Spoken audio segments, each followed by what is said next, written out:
नमस्कार दोस्तों, आप सभी का स्वागत है हमारे YouTube चैनल पीसीएम के ऊपर। मैं सब सैनी वर्मा फ्रॉम एनआईटी अगरतला। हम लोग रिलेशंस एंड फंक्शंस चैप्टर देख रहे थे। इसमें एक्सरसाइज 2.1 हम लोग करेंगे और इसका क्वेश्चन नंबर 4, 5, 6 आपके सामने लिखा है। ये हम लोग करेंगे। थ्योरी में हम लोगों ने क्या पढ़ा? अभी हम लोगों ने दो समुच्चयों का कार्तीय गुणन को परिभाषित किया है। दो समुच्चय का कार्तीय गुणन, दो समुच्चय ए और बी का कार्तीय गुणन क्या होता है? अगर A क्रॉस B क्या होता है? उन सभी जो है कर्मित युग्मों का समुच्चय जिनके पहले कंपोनेंट सेट A से लिए गए हों और दूसरे कंपोनेंट सेट B से लिए गए हों, यही हमारा क्या होता है? ये हम लोगों ने डिफाइन किया था कि P क्रॉस Q होता है, ये यानी P और Q का कार्टेशियन प्रोडक्ट यानी P क्रॉस Q, P और Q का कार्तीय गुणन। और हम लोग जानते हैं जो कर्मित युग्म होता है A comma B, B comma A के बराबर नहीं होता। कर्मित युग्म तभी इक्वल होते हैं जब पहला कंपोनेंट पहले कंपोनेंट के बराबर हो, दूसरा कंपोनेंट दूसरे कंपोनेंट के बराबर। तो बेसिक बातें थोड़ी सी हैं। फोर्थ क्वेश्चन हम लोग करते हैं। इसमें पहले ये बताना है कि आपका कौन सा स्टेटमेंट सत्य है और कौन सा असत्य है। फिर उसके बाद क्या करना है, अगर असत्य है तो कथन को सत्य बनाकर लिखिए। फोर्थ क्वेश्चन का पहला पार्ट कह रहा है कि यदि P इक्वल टू एक सेट आपका दिया है जिसके एलिमेंट है m n और Q बराबर एक सेट दिया है जिसके एलिमेंट है n m, तो P क्रॉस Q निकाला है आपका, तो ये बताना है कि सही है कि गलत है। तो हम लोग जो है फोर्थ का फर्स्ट पार्ट हम लोग करने जा रहे हैं। P सेट आपका दिया है m n, P सेट में एलिमेंट क्या है आपका m और n। Q सेट आपका दिया है एलिमेंट जिसके हैं n और m। अब हम लोग क्या निकालना चाहते हैं? P और Q का कार्तीय गुणन। तो कार्तीय गुणन हम लोग कैसे परिभाषित करते हैं? अगर हम लोग सेट P के एलिमेंट को इधर लिस्ट कर दें, m n हो गया, ये सेट P हो गया। सेट Q के एलिमेंट को हम लोग इधर लिख दें, ये n हो गया, m हो गया। तो m को n से मिला दें तो एक जो है कर्मित युग्म, m को m से मिला दें तो एक कर्मित युग्म, n को n से मिला दें तो एक कर्मित युग्म, n को n से मिला दें तो एक कर्मित युग्म। तो यही जो सारे कर्मित युग्मों का समुच्चय है, यही आपका क्या होता है? कार्तीय गुणन। तो m को n से मिलाया तो एक हो गया आपका, m को m से मिलाया तो एक कर्मित युग्म आपका मिल गया, n को n से मिलाया तो एक कर्मित युग्म मिल गया, n को m से मिलाया तो एक कर्मित युग्म मिल गया। इतने कर्मित युग्म आपके मिल गए, यही आपका क्या हो गया? p और q का कार्तीय गुणन। m को n के साथ रख लिए, फिर m को m के साथ रख लिए, दो हो गया, फिर n को n के साथ रख लिए, फिर n को m के साथ रख लिए, ये चार आपका आ गया। और यहाँ पे जो p और q का कार्तीय गुणन दिया है, इसमें केवल दो ही कर्मित युग्म है। यहाँ पे कितना आ रहा है? चार कर्मित युग्म। तो पहला जो कथन जो है क्या है आपका, जो है पहला आंसर क्या होगा? असत्य है। पहले का आंसर क्या होगा? असत्य कथन है। और ये क्या है आपका? ये सत्य कथन है। ये आपका क्या हो जाएगा? सत्य बना के लिखना है, तो सत्य कथन आपका क्या हो गया? ये। यानी अगर P और Q ये होंगे तो P और Q का कार्तीय गुणन आपका ये सेट होगा। तो पहला हम लोगों ने कर दिया। तो कार्तीय गुणन बेसिक सा होता है, इसमें कुछ खास नहीं है कि सेट A के पहले एलिमेंट, सेट A के सारे एलिमेंट्स को सेट B के सारे एलिमेंट से रिलेट कर करके कितने आपके कर्मित युग्म बन रहे हैं, वही आपका होता है कार्तीय गुणन।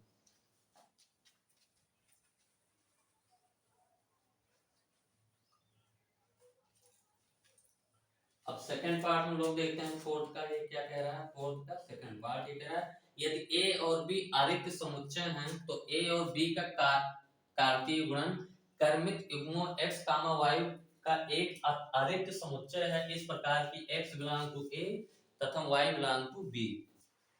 तो ये स्टेटमेंट क्या है आपका कि ये कह रहे हैं कि A और B दो आरिक्त समुच्चय हैं, तो आपका A और B का कार्तीय गुणन कैसे परिभाषित होता है? कर्मित युग्मों का एक आरिक्त समुच्चय इस प्रकार होता है कि कर्मित युग्म का पहला एलिमेंट x आपका सेट A से होता है और y आपका क्या होता है? सेट B से होता है। तो ये स्टेटमेंट क्या है? सेकंड, ये सत्य है।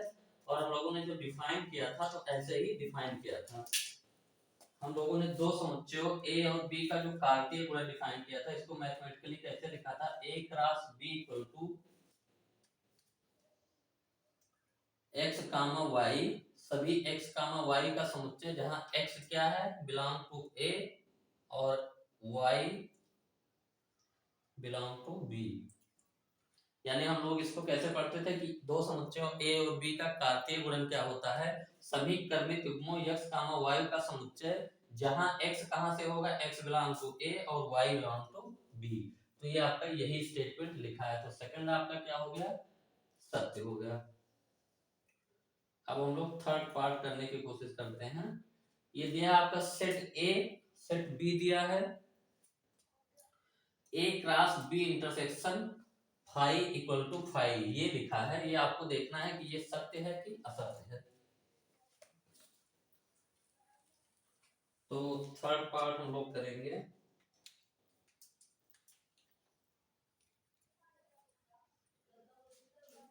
सेट ए आपका दिया है 1, 2, सेट बी आपका दिया है 3 और 4, और हमको निकालना क्या है, A cross B intersection phi, ये निकालना है।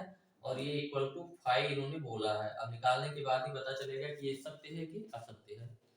तो यहाँ पे जो निकालना है हम लोग देखते हैं, ए का कार्तीय गुणन किसके साथ निकालना है, बी इंटरसेक्शन फाई के साथ निकालना है। एक सेट आपका ए है और एक सेट आपका ये पूरा है बी इंटरसेक्शन फाई। तो हम लोग पहले सेट बी पता है, तो बी इंटरसेक्शन फाई सेट हम लोग निकालने चाहते हैं। बी इंटरसेक्शन फाई को देखें कि ये होगा क्या। बी इंटरसेक्शन फाई का मतलब कि बी, सेट बी और फाई में जो उभयनिष्ठ एलिमेंट होंगे उनका समुच्चय। तो सेट बी में तो ये एलिमेंट है और फाई में एक भी एलिमेंट नहीं होता, तो बी और फाई में एक भी एलिमेंट कॉमन नहीं होगा, तो बी इंटरसेक्शन फाई हम लोग क्या कहेंगे, फाई। अब हमको क्या निकालना है, ए का कार्तीय गुणन बी इंटरसेक्शन फाई के साथ निकालना है, तो बी इंटरसेक्शन फाई की जगह हम लोग क्या रख देंगे, फाई। अब हम लोग जानते हैं कि सेट ए में दो एलिमेंट है और सेट फाई में एक भी एलिमेंट नहीं है, तो हम लोग जब कार्तीय गुणन डिफाइन करेंगे तो सेट ए के एलिमेंट आपके लिख लिए हम लोगों ने 1, 2, और जो दूसरा सेट है उसके एलिमेंट, इसमें एक भी एलिमेंट नहीं है, तो इसको किससे रिलेट करेंगे, किसी से भी रिलेट नहीं हो रहा है, तो इसमें कितने एलिमेंट होंगे, एक भी एलिमेंट नहीं होंगे। तो ये हमारा जो है थर्ड पार्ट क्या हो गया, ये कथन आपका जो दिया है ये सत्य है, ये कथन आपका क्या है, सत्य है। तो फोर्थ क्वेश्चन आपका खत्म हो गया।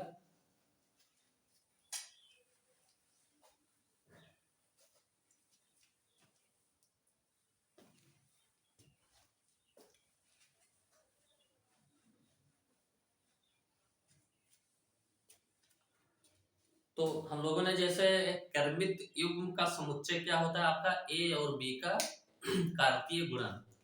तो जो त्रिक होता है, यानी अगर कोई समुच्चय ए है, बी है और सी का कार्तीय गुणन हम लोग कैसे परिभाषित करते हैं, उन सभी क्रमिक त्रिक का समुच्चय, यानी x, y, z का समुच्चय, जहां पे x का आपका क्या होगा, सेट ए से होगा, y आपका सेट बी से होगा और z आपका सेट सी से होगा। ये हम लोग डिफाइन किए थे तीन समुच्चय का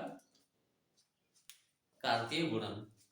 तो फिफ्थ क्वेश्चन आपका इसी पे बेस्ड है। फिफ्थ क्वेश्चन क्या कह रहा है, सेट ए आपका दिया है -1 एक एलिमेंट है और एक एलिमेंट है 1, और हमको निकालना है ए क्रॉस ए, यानी ए का ए के साथ कार्तीय गुणन, ये निकालना ए क्रॉस ए। तो हम लोग इसको निकालने के लिए सेट ए को ही क्या कर लेते हैं, 3 बार लिख लेते हैं।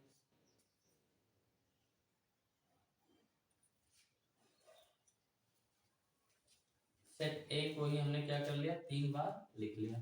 अब ए क्रॉस ए हम जानते हैं, हम सभी क्रमिक त्रिकों का समुच्चय होगा जिनमें पहला एलिमेंट आपका सेट ए से हो, दूसरा एलिमेंट सेट ए से हो, तीसरा भी सेट ए से हो। तो पहला एलिमेंट सेट ए से हम लोग लेते हैं, पहला जो है कंपोनेंट जो है, पहले क्रमिक त्रिक का कंपोनेंट -1 लेते हैं। अब इसका क्या कर सकते हैं हम लोग, दूसरा इससे लेना है तो -1 ले लिए इसका, तीसरा इसका लेना है तो -1 ले लिए, एक क्रमिक त्रिक बन गया। अब हम लोग पहला कंपोनेंट -1 ही रखते हैं और दूसरा भी -1 ही रखते हैं, तीसरा यहाँ पे -1 की जगह 1 कर लेंगे तो आपका क्रमिक त्रिक बदल जाएगा। फिर हम लोग पहले कंपोनेंट को -1 ही रखते हैं और दूसरे कंपोनेंट को 1 कर लेते हैं, दूसरे कंपोनेंट को 1 कर ले और यहाँ तीसरे में -1 ले लिए तो एक ये बन गया। फिर पहले कंपोनेंट में -1, यहाँ भी -1 रखते हैं, यहाँ पे -1 लेते हैं तो यहाँ पे हम लोग क्या कर लें 1 ले लें, एक त्रिक बन गया। फिर अब हम लोग -1 को कर चुके हैं, अब हम लोग क्या करते हैं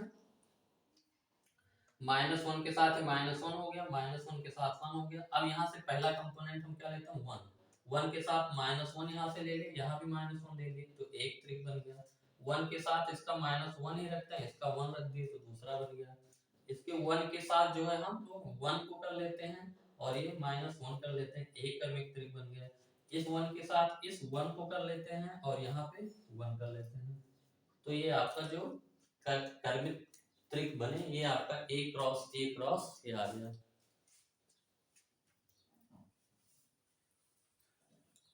तो 5th क्वेश्चन आपका ये खत्म हो गया।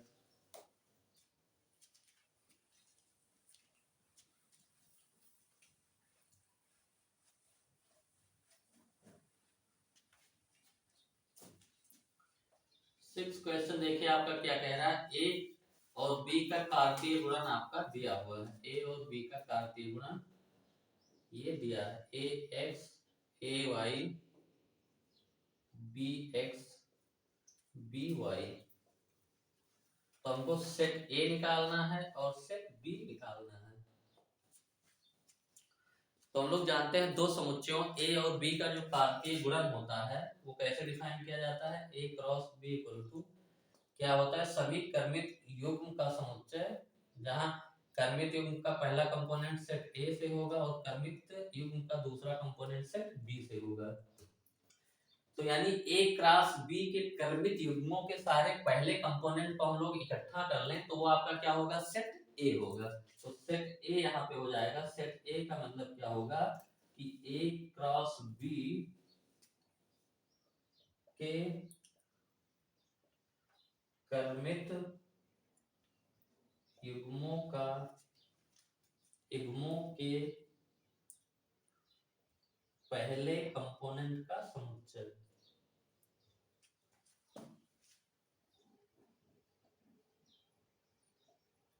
ये आपका सेट ए हो जाएगा। तो सेट ए हम लोग क्या करते हैं, ए क्रॉस बी के पहले कंपोनेंट को इकट्ठा कर ले, A B B, A B B.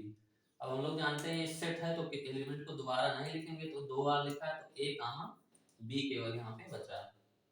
और सेट बी क्या होगा, ये कर्मित युग्मों के दूसरे कंपोनेंट का समुच्चय होगा। ये ए क्रॉस बी के कर्मित युग्मों के दूसरे